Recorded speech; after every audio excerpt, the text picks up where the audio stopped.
चलिए अब जान लेते हैं कि सियासी अंकगणित महाराष्ट्र में क्या कुछ कहते हैं। नजर डालते हैं ग्राफिक्स के जरिए आंकड़ों पर और देखिए, आप देखिए कि महाराष्ट्र का नंबर गेम क्या है। तो सरकार बीजेपी के पास 106 विधायक मौजूद हैं। शिंदे खेमे की बात कर ले तो शिंदे गुट के पास 49 विधायक, बहुमत से 18 ज्यादा, कुल हो जाते हैं कितने? 162। अगर दोनों नंबर्स को जोड़ लिया जाए, यानी भारतीय जनता पार्टी और शिंदे खेमे के विधायकों को, और कुल सीट है 287 और बहुमत का आंकड़ा होता है 144, लेकिन कुल हो जाते हैं यहां पर 162, यानी कि 18 ज्यादा हो जाते हैं। और विपक्ष की बात कर लें तो देखिए, शिवसेना के पास 16 विधायक मौजूद, एनसीपी के खेमे में 53 विधायक मौजूद, जबकि कांग्रेस की बात कर ले तो 44 हो जाते हैं, 44 हो जाते हैं, और अन्य को अगर मिला ले तो 12, और कुल संख्या जोड़ ले तो कितनी हो जाती है? कुल 125। लेकिन 125 और 162 में बहुत ज्यादा डिफरेंस, यानी कि बहुमत इस खेमे के पास। और हम सीधा रुख करेंगे अपने सहयोगी का सौरभ वक्तानिया इस खबर पर ज्यादा जानकारी के साथ हमारे साथ जुड़ चुके हैं। इस बड़ी सी स्क्रीन पर आप सभी दर्शकों को नजर भी आ रहे हैं। सौरभ, अंकगणित की बात हो रही है, लगातार हम देख पा रहे हैं कि अभी सियासी खेमा किस तरह से सियासी ड्रामेबाजी और बयानबाजी का दौर जारी है। सामना के जरिए भारतीय जनता पार्टी देवेंद्र फडणवीस को भी निशाने पर रखा गया और तंज कसा गया। पहले तो बता दीजिए कि सामना में क्या कुछ कहा गया और इसको लेकर क्या प्रतिक्रिया है भारतीय जनता पार्टी की तरफ से।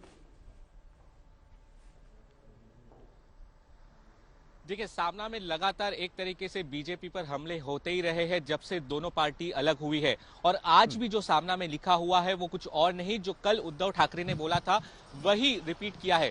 उनका ये कहना है कि ये जो मास्टर स्ट्रोक की बात हो रही है, ऐसा कोई भी मास्टर स्ट्रोक नहीं है।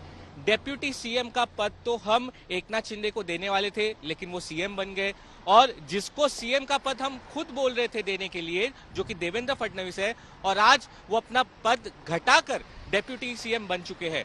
तो सामना में एक तरीके से ये कहा गया है कि कोई मास्टर स्ट्रोक यहाँ पे नहीं खेला जा रहा है, सबको अपनी जगह दिखाई जा रही है, एक विश्वासघात किया हुआ है, और बीजेपी के जो टॉप कमांड है, टॉप ब्रास है दिल्ली में बैठकर, उसके पास सारी चाबियां हैं और वो सबको खिला रहे हैं। इस तरीके से बीजेपी पर तंज कसा है आज के सामना के एडिटोरियल में। इस पर बीजेपी की फिलहाल कोई प्रतिक्रिया नहीं आई है, लेकिन लगातार इस तरीके के हमले हमें आने वाले दिनों में देखने को मिलेंगे। जी सौरभ, और साथ ही नंबर गेम की अगर हम बात कर लें तो हालांकि शिंदे खेमा तो लगातार एकदम बिल्कुल पूरी तरह से आश्वस्त नजर आ रहे हैं कि भाई हमारे पास विधायकों की पूरी संख्या है और बहुमत से कहीं ज्यादा हमारे पास संख्या बल मौजूद है। लेकिन एक्चुअल अगर आंकड़े को हम देख लें, भारतीय जनता पार्टी, शिंदे खेमे और अन्य लोगों के, तो कितने ये विधायकों की संख्या पहुंचती है? क्योंकि बहुमत का आंकड़ा तो 144 है।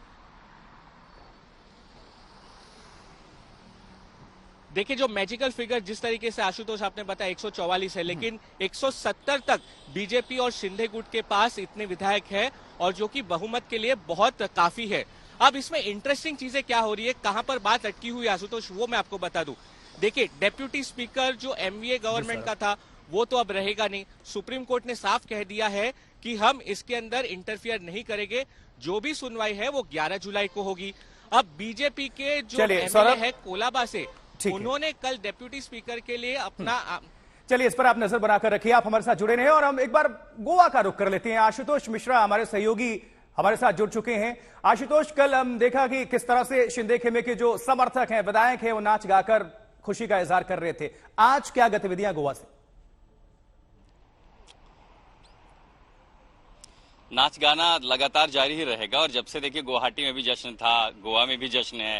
हालांकि इस बीच जो मुख्यमंत्री हैं और एकनाथ शिंदे शिवसेना के बागी नेता, वो कल फिर एक बार देर रात यहां पर पहुंच गए। परसों भी आए थे, कल सुबह निकल गए, विधायकों से मुलाकात की, कल रात के 3 यहाँ पर पहुंचे हैं। अभी इस समय बातचीत चल रही है। देखिए, उनको भी आखिर अपने विधायकों को जो उनके साथ आए हैं, कुछ उम्मीदें लेकर के ही आए होंगे, उनको भी खुश रखना है। किसे क्या मिलेगा, किसे क्या मिल सकता है, क्या संभावनाएं हैं, उन पर बातचीत होगी। स्पीकर का चुनाव होगा तो क्या रणनीति लेकर के जाएंगे। दूसरा फैक्शन जो है उद्धव ठाकरे का, वो जो है विप की बात कर रहा है, कोर्ट में मामले हैं, इन सबको कैसे आखिर सुलटाएं, कैसे आखिर इससे निजात पाएं, उन पर चर्चा। और इसके साथ साथ आज खुद मुख्यमंत्री अपने तमाम विधायकों को लेकर के 12 से 1 के बीच में मुंबई के लिए रवाना होंगे। चूंकि कल से जब ये सत्र शुरू हो होगा, स्पीकर का चुनाव होना है जैसा कि सुनिश्चित है। तो जब संख्या बल है तो आज मुख्यमंत्री खुद अपने उन तमाम जितने विधायक यहाँ पर हैं निर्दलीय, उनको लेकर के यहाँ से मुंबई के लिए रवाना होंगे। लगभग 11 बजे बताया गया दीपक केसरकर। हम यहाँ तो उनको एक छोटे से सवाल का एक संक्षिप्त जवाब भी दे दीजिए आशुतोष,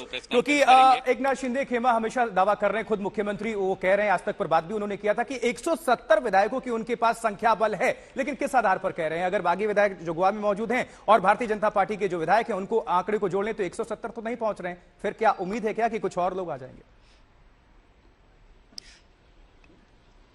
देखिए, कल इशारों में उन्होंने कहा था कि संख्या बल हमारे पास है और भी आ सकते हैं, लेकिन निर्दलियों को भी अगर मिलाया जाए तो संख्या बल बढ़ जाती है। और अमूमन देखिए राजनीति में निर्दलीय बड़ी भूमिका अदा करते हैं नंबर गेम में, तो जिसके साथ सरकार होती है वो उनके साथ चले जाते हैं। जब 7-8 यहाँ पर हैं तो जाहिर है जब सरकार बनाने की नौबत आएगी तो कई सारे जो निर्दलीय विधायक हैं उनसे भी तो संपर्क साधा गया होगा। तो जब संख्या जिसके साथ दिखाई पड़ती है वो उसकी तरफ फ्लो है, इसीलिए किसी आधार पर उन्होंने ये दावा करके कहा कि हमारे पास तो 170 है और ये विधानसभा में दिखाई पड़ेगा। बहुत शुक्रिया आशुतोष इस पूरी खबर पर दर्शकों तक अपडेट साझा करने के लिए, और साथ ही सौरभ अख्तारिया मुंबई से जुड़े, आपका भी बहुत बहुत धन्यवाद।